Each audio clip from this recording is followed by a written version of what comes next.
Good morning everyone. So today we are here to learn about singular and plural. मैंने ये chapter आधा पढ़ा दिया था और आधा बाकी था, तो आज हम आगे जानेंगे। मैंने बता दिया था कि मैंने वहाँ तक बताया था जहाँ वर्ड के एंड में अगर y हो तो उसमें IES ऐड करते हैं। मैं उसके आगे बता रही हूँ आप लोगों को। In some words we just add s after y, we do not remove y. बहुत सारे वर्ड्स ऐसे भी होते हैं जिसमें हम लोग y को रिमूव नहीं करते हैं, बस उसके बगल में एक s ऐड कर देते हैं।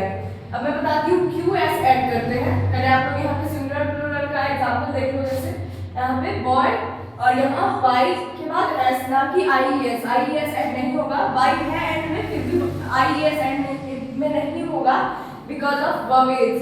अगर यहाँ पे अगर वर्ड के मिडल में A E I O U में से अगर कोई भी हो तो हम लोग यहाँ पे y को रिमूव नहीं करेंगे, यहाँ पे y ही रहेगा और बाद में उसके बगल में s लगाएंगे, IES नहीं लगाएंगे वहाँ, क्योंकि यहाँ पे ववेल है। यहाँ भी ववेल है, बॉय में मिडिल में ओ में ववेल है।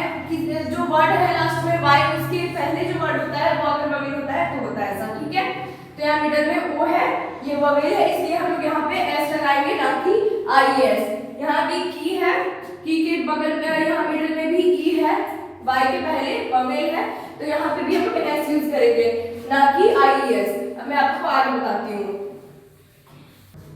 अब मैं आपको बताऊंगी कि BES कहाँ यूज करते हैं, ठीक है।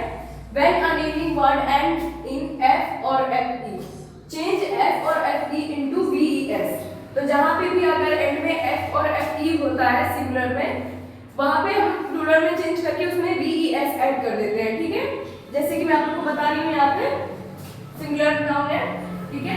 लाइन के एंड में यहाँ पे देखो FE है ना, तो यहाँ जैसे FE है तो यहाँ पे से हम लोग FE को रिमूव करेंगे, प्लूरल में कन्वर्ट करेंगे, तो यहाँ हम लोग BES ऐड कर देंगे, क्योंकि यहाँ पे F और FE होता है एंड में, तो वहाँ पे हम लोग रिमूव करके BES ऐड करते हैं, ठीक है। यहाँ पे लीफ में एंड में F है, तो F को भी रिमूव करना होता है, चेंज करना होता है FE में, फिर यहाँ पे BES हो जाएगा एंड में, ठीक है। लीव्स में हम लोग लीफ है यहाँ पे, तो प्लूरल में कन्वर्ट करेंगे तो यहाँ पे BES ऐड हो जाएगा।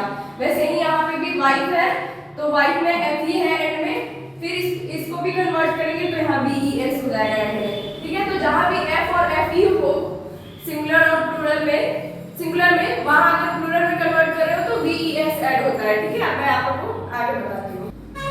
जैसे मैं अभी आपको बताई हूँ कि S यूज होता है, BES यूज होता है, IES यूज होता है, ये सब यूज होता है।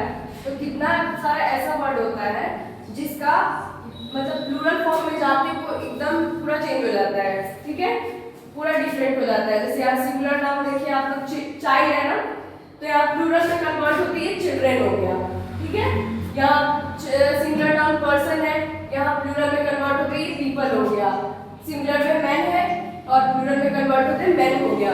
तो यहाँ पे प्रॉब्लम ये है कि यहाँ पे वर्ड ही पूरा चेंज हो जाता है प्लूरल में कन्वर्ट होने पे। ना यहाँ s ऐड होगा, ना IES ऐड होगा, ना BES ऐड होगा, ये सब कुछ भी ऐड नहीं होगा, यहाँ पे सीधे वर्ड चेंज हो जाता है, ठीक है। अब देखिए, तो अब मैं आगे बता रही हूँ, some words have same singular plural forms। जैसे मैंने अभी बताया कि कितने वर्ड्स में सिंगुलर से प्लूरल में फॉर्म में चेंज होते ही वर्ड पूरा चेंज होता है, और कितना ऐसा वर्ड होता है जिसमें अगर सिंगुलर से प्लूरल में फॉर्म चेंज कर रहे हैं तो भी वो वही रहता है, ठीक है। जैसे यहाँ देखिए सिंगुलर नाउन में फिश एंड प्लूरल में कन्वर्ट करने के बाद भी इसका ये फिश ही रहेगा, उसमें कुछ भी ना ऐड होगा, ना उसका फॉर्म चेंज होगा, कुछ भी नहीं होगा, सेम रहेगा। शिप, इसका प्लूरल फॉर्म भी शिप ही होगा। ट्राउजर का सिंगुलर फॉर्म प्लूरल फॉर्म भी ट्राउजर्स ही होगा, ठीक है। इसमें कोई भी चेंजेस नहीं होगा। That's all for today, this chapter is completed here.